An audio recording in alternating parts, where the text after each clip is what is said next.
Hey guys, this is Chris here on Halo Follower, and today we have a lot of exciting information that we're gonna cover, mainly concerning Halo 5 Guardians Campaign Mission Part 2, Mission 2. So we're actually going to go in depth and talk about all the cool new things coming to Halo 5 Guardians.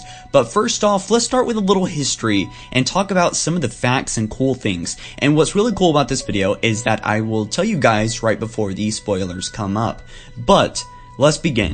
Halo 4 sold $220 million worth of copies, becoming Microsoft Studios' best-selling title of all time in the United States. Critical reception was positive, at least for companies such as IGN and Metacritic overall. However, many fans, as some of you may be in that camp, ran off to other franchises as the multiplayer population dropped faster than Halo Reach's did at launch. Some say due to loadouts, maybe Spartan ops, and maybe just the lack of Halo 4 feeling not like Halo to some. But let's cut to the chase. In this massive article from Game Informer, they of course talk about Halo 5 Guardians, and we have some big figures. Bonnie Ross, head of 343 Industries, claimed Halo 5 is probably the most ambitious game we've done to date, and when it was originally pitched, it was even more ambitious. Continuing to say, you come in with a huge idea and you mold it down into something that I think really works. All the pieces are coming together really nicely. It's going to be a very different Halo, but it also feels the same.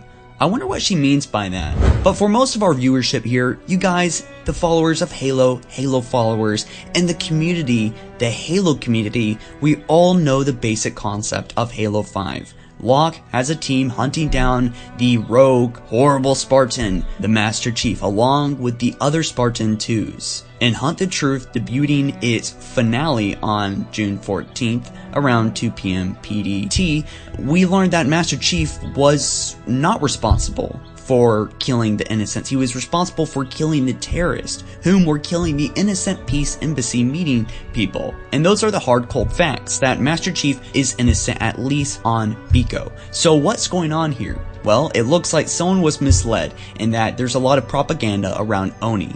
Now, before we get into the story, let's talk about Halo 4 for a moment. Halo 4 was marketed for its sound, and Halo 5 is also taking a similar direction. The man behind Halo 4's sound design is also working on Halo 5 and its audio. To summarize quickly, they're a lot more aggressive, a lot more tenacious and responsible with making Halo 5 sound fresh, and it's confirmed that they're not reusing sounds. They're not rehashing or re-editing any Halo 4 sound files. At least that's what Game Informer says. I'm sure they're going to use a couple things just to make the process go a little bit faster, or they may actually have a couple placeholders for the time being when we see the Halo 5 big reveal on E3 in a few days. And they're also recapturing the fidelity and the cranks, explosions, fire, gunshots, effects, everything heard in the game. They are amping it up, and it is looking more ambitious than it was in Halo 4, and that is exciting.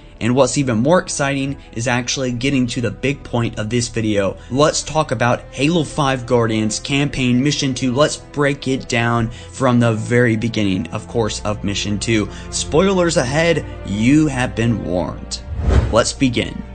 8 months after the events of Halo 4, cataclysmic events are tearing apart star systems across the galaxy. Human outer colonies are going dark. No one knows what's going on or why it's happening. 343 won't go into details, but it confirms that the massive Guardians, the Forerunner constructs shown in the first teaser trailer and on the cover of the issue, are tied to these events. Those events are going to change the Halo canon in a fundamental way, explains creative director Tim Longo at 343. We go big with our events and change Master Chief forever. The galaxy will never be the same again. I wonder what Longo means by that. How is the galaxy never gonna be the same again? Is it gonna be completely different after Halo 5? Is it gonna be in ruins? Or is there something good that's gonna come out of this? Well, as this event unfolds, Chief and Blue Team are still under the command of the UNSC, which is very interesting. Take note of that. Chief and Blue Team, which includes Frederick, Linda, and Kelly, all very unique. You can see their special abilities and their loadouts and their characteristics and their personalities right here on the Game Informer article, that they are still under the command of the UNSC, and I found that very interesting. Our gameplay session begins on the second mission of the game titled Blue Team. The squad is sent out to investigate and secure Argent Moon, an abandoned Oni research and development vessel loaded with intel that has been missing for 2 years. The cinematic begins as they find the station floating in an asteroid field, and they use their jetpack-like thrusters to disembark from their ship, soaring past the floating debris. The camera cuts to inside the station, and we see the Covenant is already there. Blue Team opens fire on a large window as they get closer. The Covenant draws their weapons on the approaching Spartans, but it's too late. They crash through the glass and land hard on the floor, using the thrusters to keep their footing as the enemies are all sucked out into space. Bye bye, Covenant. After the airlock closes, the gameplay really begins at that point. Blue Team searches for the quiet facility. Fred comments on the experimental stealth class vessel as they pass, and Kelly wonders what kind of research Oni was performing here. We don't ask, Chief replies. Team banter replaces interactions with Cortana and fleshes out the characters and surroundings, which is really nice because, of course, Master Chief has always had a companion, and now we have companions. So, if you're missing out on Cortana, well, we actually have 3 awesome characters, and they're not new either. They've been around since the origins of Halo itself. They were in Halo Fall of Reach, the very first novel of Halo. Well, as a player, you can sneak up to some grunts and take them out at this point with some melee strikes, and you head to the next door area, and you're surrounded. It's crowded with the standard assortment of grunts, jackals, and elites, your typical amount of the Covenant remnants. And here's a big thing. They have gone back to speaking English, so that's going to be fun. They're going to say, you know, demon, or they're going to say, no, don't kill me, he's here. Well, Tim Longo, to summarize, said Jumadama, aka the Hand of the Didact, is losing his grip. Now keep in mind, Jumadama is the leader of the Covenant Remnants, the Storm faction, if you will, and he's losing his grip in Halo 5 Guardians. To put it simply, one of his major rules was to not speak the human language, English, but his followers don't care anymore. They're speaking English. He's losing grip, he's losing his followers. The remaining Covenant is becoming even more of a Covenant remnant. They are breaking apart even more, and it's becoming a lot less like a faction and more like just a random assortment, almost like brute society. Okay, so sorry, where were we? We were actually walking through a door area into a new area. And I'm sorry that I don't actually have the B-roll here. Obviously, we don't have gameplay of the campaign quite yet. It's fair to say that is what we will see at E3, and this video will pretty much be useless by that point. But it is very exciting as we continue down to the data center. Intel at the console indicates that the Oni staff was wiped out and most of the facilities have been picked over by scavengers. The path to the central console isn't far, but it requires going through the embassy bay full of Covenant troops. Well, after some exploration and smaller skirmishes, we come to a brightly colored wall. Hostiles below, Chief says. Charge through the wall and catch them off guard, he says. And of course, we back up and sprint towards the wall, hitting the melee button to smash through it. Very exciting. On the other side is nothing but open air, and we fall a couple hundred feet back into the battle and area below. The embassy bay is an enormous corridor with tons of vertical space. It's filled with boxes, ledges, and pipes to navigate and do battle in there. And it's very interesting because we're actually going to talk about that in a moment, but there's more opportunity to your strategy and fighting. Well, there's actually a Hydra rocket launcher there in the pipes, and of course that can fire tracking shots at the Covenant as they jump through the environment using their own version of thrusters to get around. So, hey, Spartans, watch out, you're not the only one with some extra abilities in the upcoming Halo. So, some jackals are actually sniping us from afar, so of course we'll need to use the new fire team order system to get them to stop.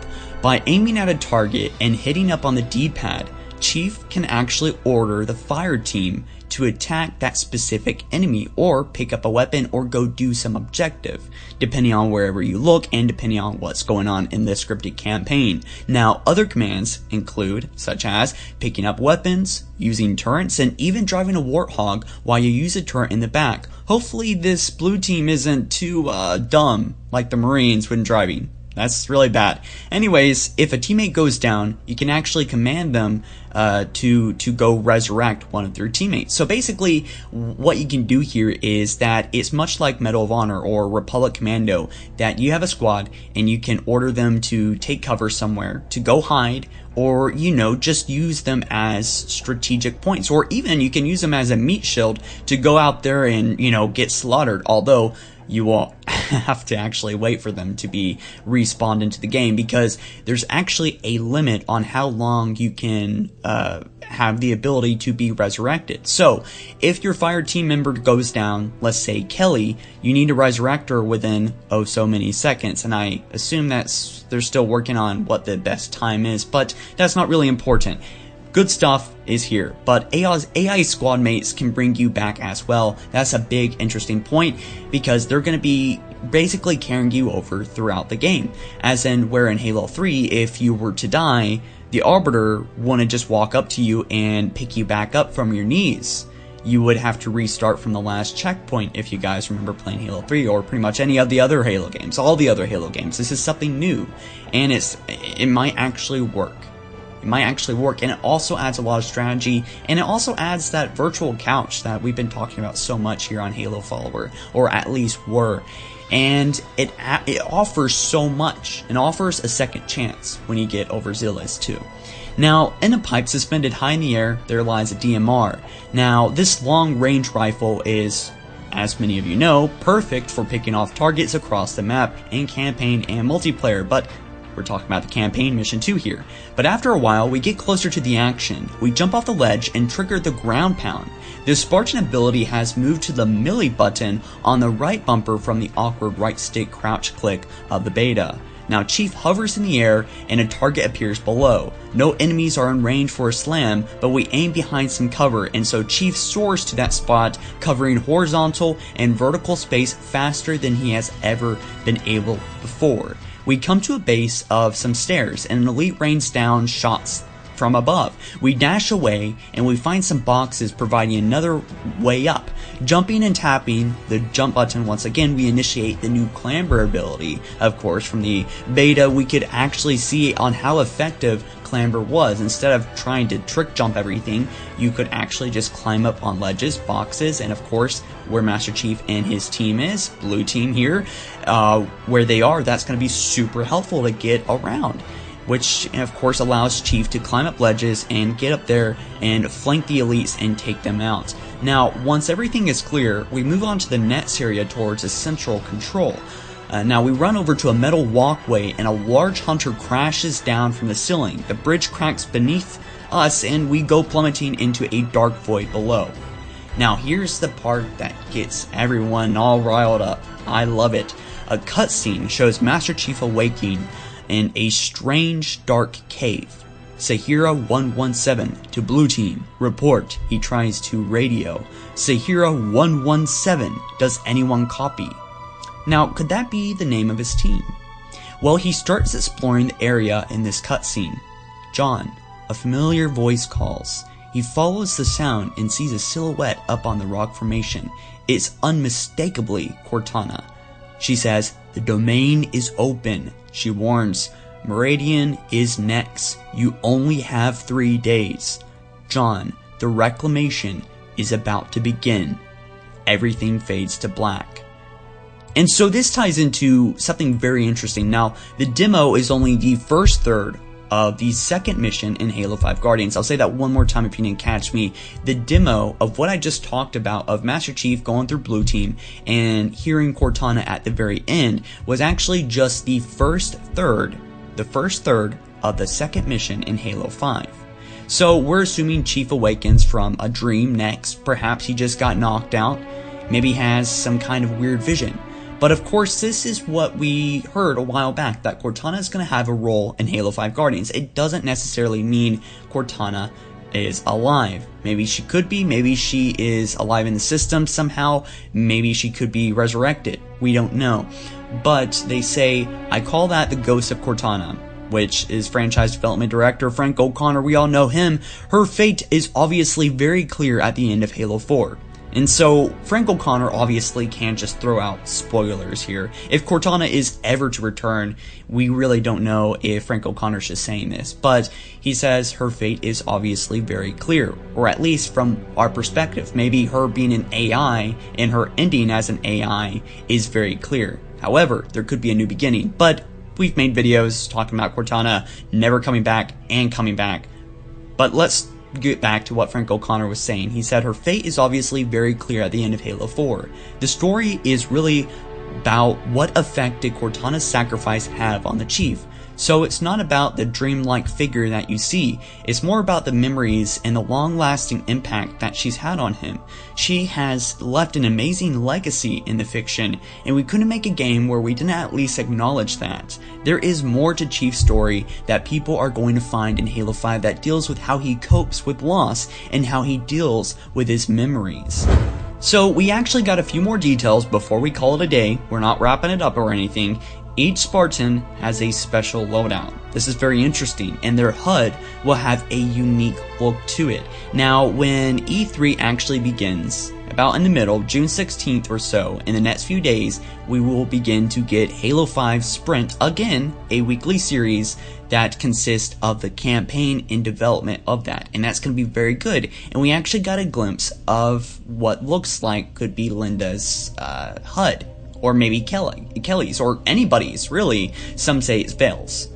Difficulty is actually proportionate with the amount of human players playing, which has always been sort of a little problem. It was sort of fixed in Halo 4, but it was a problem back in the day. It wasn't really linear. But the reviving ability is nice. So there we have that. The virtual couch is going to create, you know, that comfort playing with your friends. And of course, when we pick up our copy of Halo 5 Guardians on October 27th, baby, you better play with a couple friends.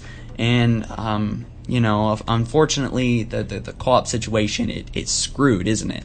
I don't want to talk about that too much because that's not what the purpose of this video is, but we can talk about that for a moment. The reason why we actually won't have split screen in Halo 5 Guardians is because they want to keep the 60 frames going. The next gen can't handle more than one player on the Xbox, and you will need Xbox Live Gold to play. But Halo 5 is also introducing more sandbox to the campaign levels. At least that is a positive thing, such as alternate paths, adding more quality replay value. Unlike Blue Team, Locke's team will actually be able to have a system. They have a system called ATS, which will help Locke and the human players actually find clues and collectibles throughout the campaign. And that's very interesting. But guys, be sure to check back here on Halo Follower for all your Halo news and entertainment. We definitely want to talk about Locke's campaign and do a walkthrough and cover everything that we can as fast as we can here on HaloFollower.com, as well as here on YouTube and Twitter and Facebook. You can like us up, you can follow us here. Thank you so much. And of course, big shout out to Game Informer. Want to be able to talk about all of this without them. And of course, images are due to them. Thank you guys so much, and see you in the next one.